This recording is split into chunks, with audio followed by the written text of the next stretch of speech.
Hey, my name is Chris Willard, and I'm very excited to be talking to my friend Scott Ridout. Scott is lead pastor at Sun Valley Community Church in Gilbert, Arizona. Did I get the name of that church name right, Scott? Yes, you did. I always say Sun Valley, but I was thinking, is it Sun Valley Community Church or not? So I got it right. So Scott and I have known each other for years, and one of the things I really admire about Scott is the way that he leads kind of amidst the constellation of other really, really talented and gifted leaders. And Scott, maybe you can just tell us a little bit about you and about the role that you play at Sun Valley. Sure. Well, thanks again for the opportunity to speak. I've been at Sun Valley for 21 years. I was the original youth pastor when we were a church plant and a movie theater back in 1993, and became the lead pastor in 1998. At that point in time, still in rented facilities, 13 years in rented facilities. In 2003, we built our first building, and God just really blessed us in a number of ways, began to grow incredibly quickly.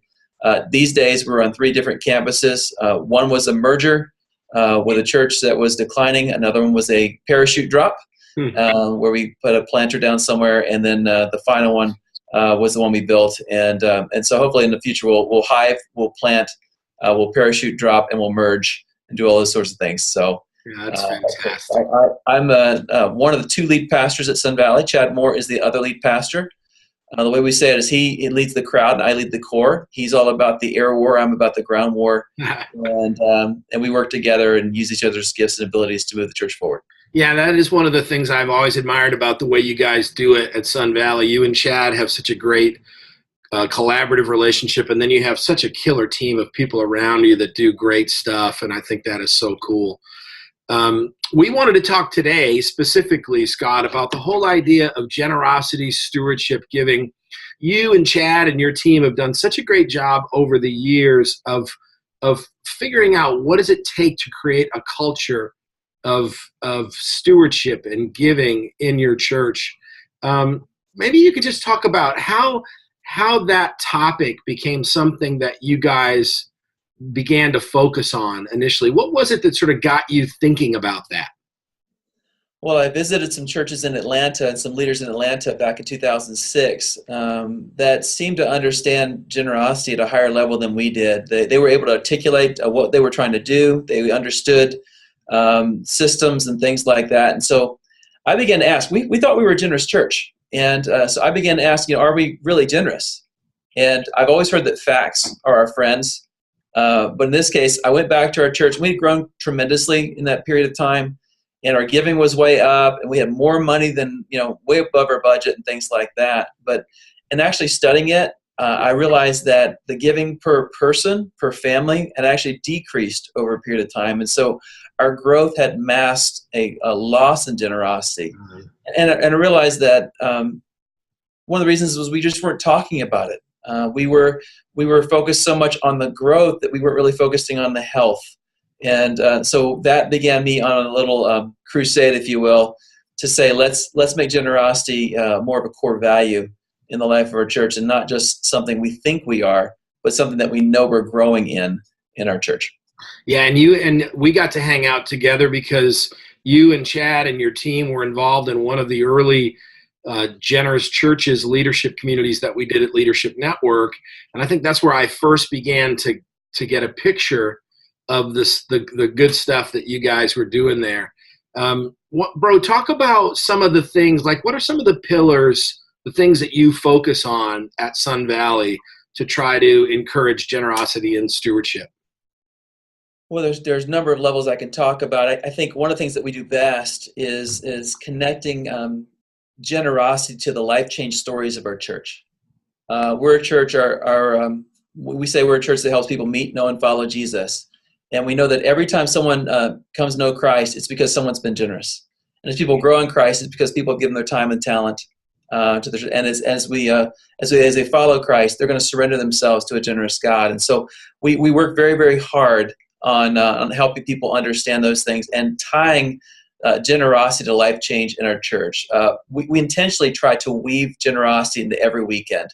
Not always money, but thank you for your time, thank you for your talent, thank you for the touch you have on people's lives, and thank you for the generosity of your resources.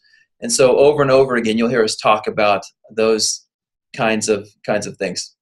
Yeah, and so you guys are dealing with an interesting environment, right? Because you were pretty doggone close to ground zero when the 2008 recession hit, right? We had entire neighborhoods deciding to leave their houses at once. Oh, Maricopa, just down the road, was on the national news as one of the worst places to live during that crisis. My house dropped in value by about 60%. wow. During that time. Joblessness, it doubled, almost tripled in some places in the area. And because we're high tech, we were already a transitional community where 25% of our community would move any given year. It went much higher than that. So it was very, very challenging. But it was in the midst of that the awareness of the need to be better stewards of our finances, we decided to take advantage of that moment. A couple reasons. One is this: is when people are in crisis, that's when they turn to God. And God's word teaches us so much about how to use finances and resources and how to be good stewards and things like that. And so it was during that time in 2006 to 2008 that we began pushing people to Financial Peace University. But we didn't just push them there; we led them there. Yeah. We found for the first time we went through Financial Peace. I said, "Listen, I'm going to go. My wife and I are going to go through it. Just join us." And it's a whole lot easier to say, join me, than you should. Mm-hmm. And so they joined us. We had about 400 families walk through it with us. And then out of that, I stood up and said, hey, my family found about $500 a month that we could save. Now, anyone here need $500 a month? Go join Financial Peace. And they did. Another 250 families went through. So we had 650 families in 1 year go through Financial Peace. I don't care what size church you are. That's a lot of people. Yeah, that's good. Going through it. The other thing we did was, most people don't realize that they're upside down financially. They just don't. So one of the things we did was we did an Easter offering where we challenged every family to give $100 above and beyond what they already give. And when I first said that to the crowd, I could hear a gasp. I want you to find $100 between now and Easter. It was a month away. And I heard this gasp in my congregation. And then I said, well, if 100 is easy, give 1,000. If 1,000 is easy, give 10,000. If 10,000 is easy, come see me. I need a new friend. So Yeah. Just joking about it. But I said, listen, I heard that gasp. I understand. Some of you are saying, where in the world am I going to find $100 extra between now and Easter? I've only got a month. And I said, let me remind you that in our community, the average income is $80,000 a year, and you're having trouble finding $100 to give to this cause. Let me tell you why. You're upside down in your finances. And this Easter, I don't want you to give to the cause we're having Easter. I want you to take that $100. I want you to sign up for FPU, and I want you to get yourself right side up. And next year, when you're right side up in your finances, I want you to be generous. And so we wanted something for them and not just from them. That's good. That is genius, because it's that you sort of brought people to the place where they could sort of discover for themselves, man, I ought to be able to write $100 check. Like, what's up with that, Yeah, we started saying things like, it's amazing how small $100 looks at the mall, but how huge it looks at church. I mean, we all sorts of things to help people self-diagnose that their view of money and church was not right.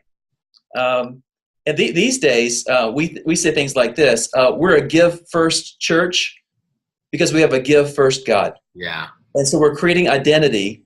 Here's who we are. Here's what we believe in the statements that we have in the life of our church. A couple things you said there that are so good. A moment ago, you said the idea is we wanted to talk with these guys about all of this stuff, not really because of what we want from them, but because of what we want for them. I think the first person I heard use that phrase was Andy Stanley at North Point, and I know all of us have borrowed so many great things from Andy. But you guys really believe that when you talk to your people about giving, don't you? That's not just a cliche. Yeah, we do. The divorce rates are really, really high in Arizona, and with the economy the way it was, the suicide rates went up 600%.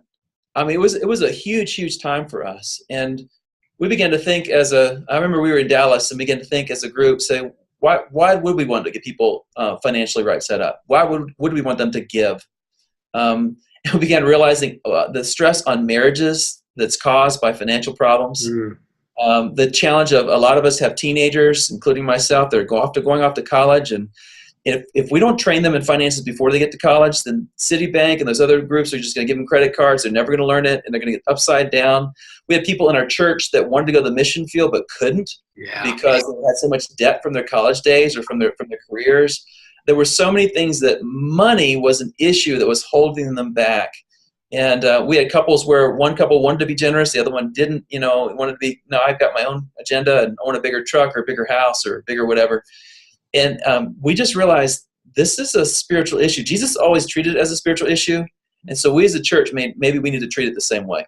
Yeah, I love that about the heart that you and Chad and your team have. I get the sense that you guys are pastors talking to people about a spiritual issue instead of, I don't know, administrators or fundraisers. And there's nothing wrong with either of those two things.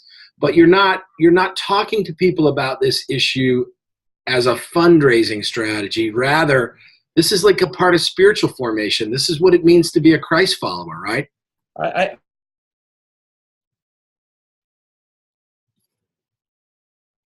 He says, I have no greater joy than seeing my children walking in the truth.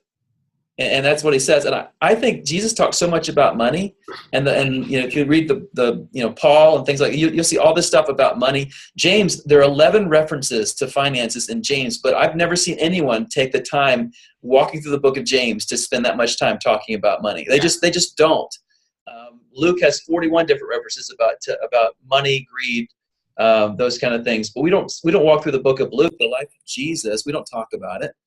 And and so when Jesus said, "Hey, there's one thing that rivals God more than anything else," he said it's money. He didn't say you can't serve the God and devil. He said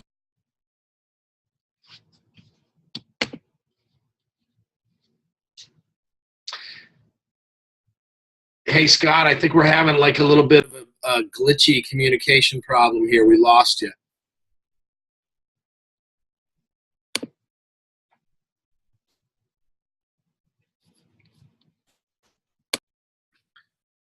Hey, you might have been able to tell we were having a little bit of a technical glitch with Scott and me. We don't know what it was, but something went sideways.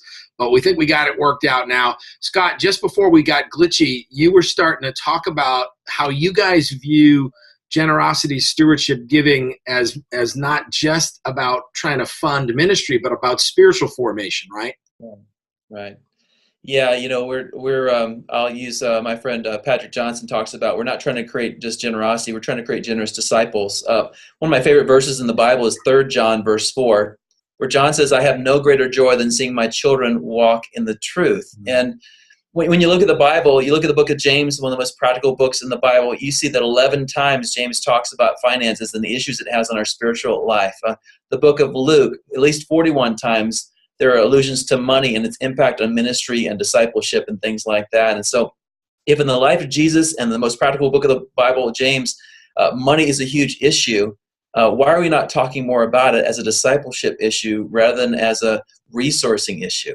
And yes, you do have to have this tension of we have to resource the ministry, but at the same time, our goal isn't to have a whole bunch of money and have great buildings and lights and camera and action. The goal is to have a generation that understands God's priorities, that he's first, and that money is a tool, not a goal in our lives. And so how do we leverage that for the kingdom of God and to leave a ripple effect, if you will, in eternity? That is so good. So let me ask you one more question, and then we'll kind of wrap up. If I'm a pastor and I'm out there and I'm thinking, yeah, you know what, we need to do a better job with this whole issue of generosity and stewardship and giving. Where would you have me start? Where would you recommend I start, Scott? Like, what would be a good first step for me? Well, the easiest place to start is in your own personal life. You should be reading books, both on the strategy side as well as on the personal transformation side. And I would just tell you, transformation always comes before tactics. Make sure your heart's right. So books like The Treasure Principle, Fields of Gold by Andy Stanley, things like that. And then on the strategy side, you may want to read books like Not Your Parents' Offering Plate by Christopher, and some other things that will help you on that side. We use groups like Generis and others that have great resources for that. Good.